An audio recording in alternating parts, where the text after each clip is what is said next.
Hello friends, welcome back to my channel. তো আজকে আমি শেয়ার করব আমার প্রেগনেন্সির কিছু মুহূর্ত। প্রেগনেন্সির দিনগুলো কিভাবে যে কেটে যায় বোঝাই যায় না। এত সুন্দর সুন্দর মুহূর্তগুলো কিভাবে যে কেটে যায় দেখতে দেখতে।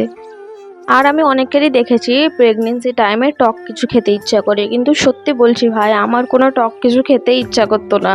আমার টক জিনিস দেখলে আমার বমি পেয়ে যেত। তোমাদের আর কি বলবো, আমার এত প্রিয় একটা খাবার ফুচকা, আমি সেটাও ছেড়ে দিয়েছিলাম প্রেগনেন্সি টাইমে খাওয়া। আমার দেখলেই কেমন গা গোলাতে লাগতো। প্রেগনেন্সি 1 থেকে 3 মান্থ অবধি আমার খুবই খারাপ দিন গেছিলো। মানে তোমরা তো বুঝতেই পারছো প্রথম প্রথম কীরকম শরীর একটা খারাপ হয়। আর তারপরে যে খুশির দিন ভাই, বলে বোঝাতে পারার মতো না। আচ্ছা, তোমরা এখন যারা প্রেগনেন্সি আছো একবার কমেন্ট করে যাও তো তোমাদের দিনগুলো কীরকমভাবে কাটছে। তোমরা ওয়েট করতে পারছো সেই দিনের জন্য?